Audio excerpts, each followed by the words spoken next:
What's up everyone? Welcome back to my photograph YouTube channel. Last time we have shared you 10 tips that motivates you in photography. Hope that's help you a lot in the next upcoming project. This time we are going to share you 6 important tips in Lightroom that you should know. Let's jump in the Lightroom and see how it works. Thank you. Tip number 1, Auto Tune. So once you open the Lightroom, on the upper and right side you can see the develop module. In the develop module on the right side panel, there is an auto option. So once you click on the auto option, Lightroom will automatically decide what's the correct exposure for the photograph. I will highly recommend for the person who is using this Lightroom for the first time. So this was auto tune.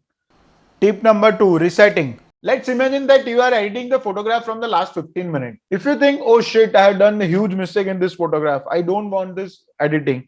Let's come back to the original one that I have clicked. If I use this filter, shit, oh no, I ruined the photograph. I don't want this type of edit.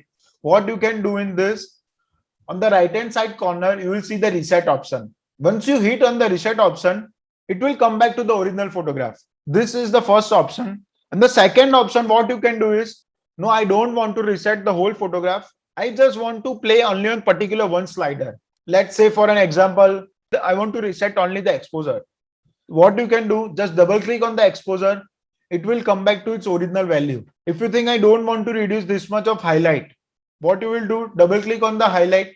It will come back to its original value. So it will got reset only the particular slider only. So these are the two ways you can reset it. Tip number 3, lights out. After you have done the post-production, just hit the L key on the keyboard. Everything will get dim. Your concentration will go directly on the photograph only. Hit again the L key. Everything will get black out.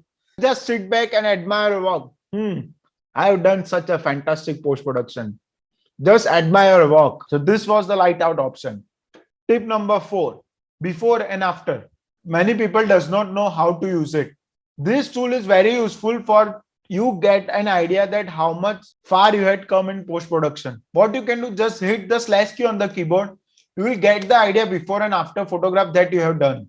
So after seeing before and after photograph, you will get the idea that I have not ruined the photograph now.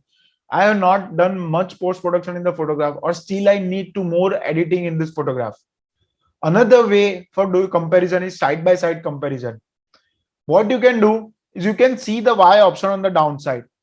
So hit the Y option, you can see the side-by-side comparison. So now you can check this is the before photograph, this is after photograph.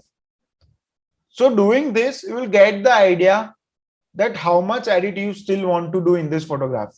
And the shortcut for this is hit the Y key on the keyboard. So this way you can check before and after photograph. Tip number 5, radial brush. This tool will be helpful for you when you want to bring the concentration on the subject. So there are a lot of photographers, they are facing difficulties in public places. In many public places, they don't allow us to use strobe, they don't allow us to use flash. In another layman language, just you are adding the light on the subject. See how you can do it. Let's see. So on the right hand side, last second, you will find the radial filter. When you select the radial filter, just take the slightly bigger round from the subject. So after pointing the tool on the subject, now you can see that what you want to reduce. You want to reduce the exposure, you want to increase the contrast, you want to reduce the highlight, you want to play with the shadow, you want to play with the white, you want to play with the black. But right now we will play with the only with exposure. You can slightly reduce the exposure. Now you can see how concentration going only on the subject. So you can reduce or increase as per your requirement, as per your likes and dislikes. So now you can check before and after hitting the slash key on the keyboard. See now how you can drive the viewer's attention on the subject now.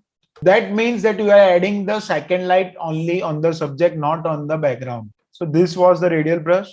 Tip number 6, organize a photo. Let's say an example, if a wedding photographer is shooting more than 5,000, 10,000 photographs a day, and he just want to give only 200 photographs to the client. You can see over here, I have clicked 4,783 photographs, and I just need to give only 200 photographs out of that. How you will do it? So you can see over here from 1st to 18, they are similar photographs. I just need to only select one photograph out of that. What I will do, for example, I like this 8 one.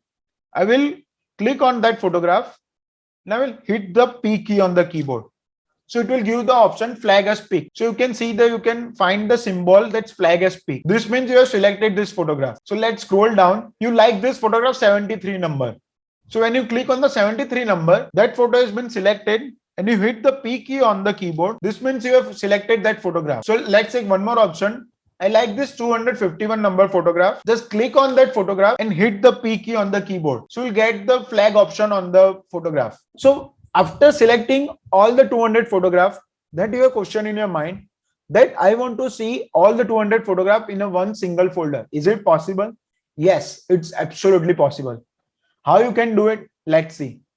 On the upper side, there is a library filter. On library filter, there are 4 options: text, attribute, metadata, none. So when you hit on the attribute button, you can see the option of the flag. See, when you hit on the flag option, now you can check all the selected photograph will come in a single folder. Thank you so much for watching this video. If you want to learn any specific topic, please don't forget to write down us in the comment, or you can DM us on the Instagram page SMA Pixinfocus. Thank you. Have a great weekend.